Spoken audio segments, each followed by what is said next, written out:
words of Sri Aurobindo from the book The Mother, from the collective works of Sri Aurobindo, volume 32, page 460, topic Relation between the mother and her children, subtopic The right way of loving the mother. In this, Sri Aurobindo says, the contact between mother and child means not only that the mother should love the child, but the child should love the mother and obey her. You want to be the true child of the mother, but the first thing for that is to put yourself into her hands and let her guide you and to follow her will and not disregard it or revolt against her. You know all this perfectly well, right? Why do you ignore it? Sri Aurobindo says it is part of the true mother's love not to do whatever the vital of the child demands, for she knows that it would be extremely bad for him. Do not obey the impulse of the vital, but follow rather your true perception and make yourself a channel for the will of the mother, because her will is always that you should grow into your true being. Sri Aurobindo says the love which is turned towards the divine ought not to be the usual vital feeling which men call by that name, for that is not love, but only a vital desire, an instinct of appropriation, the impulse to possess and monopolize. Not only is this not the divine love, but it ought not to be allowed to mix in the least degree in the yoga. The true love for the divine, says our Lord Sri Aurobindo, the true love for the divine is a self-giving, free of demand, full of submission and surrender. It makes no claim, imposes no condition, strikes no bargain, indulges in no violence of jealousy or pride or anger, for these things are not in its composition. Let me repeat this. The true love for the divine is a self-giving, free of demand, full of submission and surrender. It makes no claim, imposes no condition, strikes no bargain, indulges in no violence of jealousy or pride or anger, for these things are not in its composition. Sri Aurobindo says, in return, the Divine Mother also gives herself, but freely, and this represents itself in an inner giving. Her presence in your mind, your vital, your physical consciousness, her power recreating you in the divine nature, taking up all the moments of your being and directing them towards perfection and fulfillment. Her love enveloping you and carrying you in its arms Godwards. Let me repeat this again. In return, the Divine Mother also gives herself, but freely, and this represents itself in an inner giving. Her presence in your mind, your vital, your physical consciousness, her power recreating you in the divine nature, taking up all the moments of your being and directing them towards perfection and fulfillment. Her love enveloping you and carrying you in its arms Godwards. It is this that you must aspire to feel and possess in all parts of your body, in all your parts down to the very material, and here there is no limitation either of time or of completeness. If one truly aspires and gets it, there ought to be no room for any other claim or for any disappointed desire. If one truly aspires, one does unfailingly get it. More and more are the purification proceeds and the nature undergoes its needed change. Sri Aurobindo says, keep your love pure of all selfish claim and desire.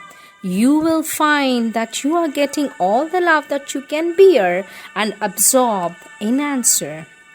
Realize also that the realization must come first, the work to be done. not the satisfaction of calm and desire. It is only when the divine consciousness, in its supramental light and power, has descended and transformed the physical that other things can be given a prominent place.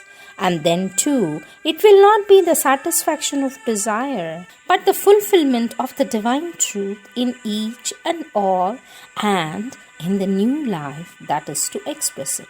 In the divine life, all is for the sake of the divine, not for the sake of the ego. Sri Aurobindo says, I should perhaps add one or two things to avoid misapprehensions. First, the love for the divine of which I speak is not a psychic love only. It is the love of all the being, the vital physical included. All are capable of the same self-giving. It is a mistake to believe that if the vital loves, it must be a love that demands and imposes the satisfaction of its desire. It is a mistake to think that it must be either that or else the vital, in order to escape from its attachments, must draw away altogether from the object of its love. The vital can be as absolute in its unquestioning self-giving as any other part of the nature. Nothing can be more generous than its moment when it forgets self for the beloved.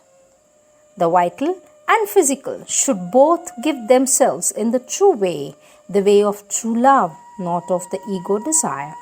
1st August 1931.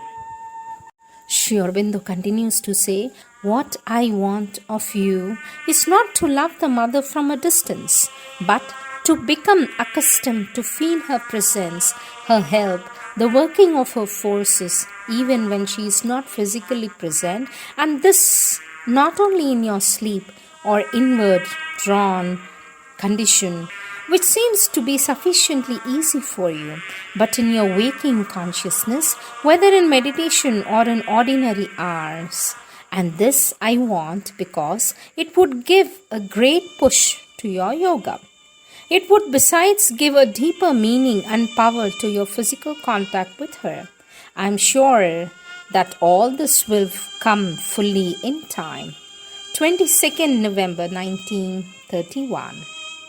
Question. I have been here for more than 1.5 years, but I know nothing of the sadhana.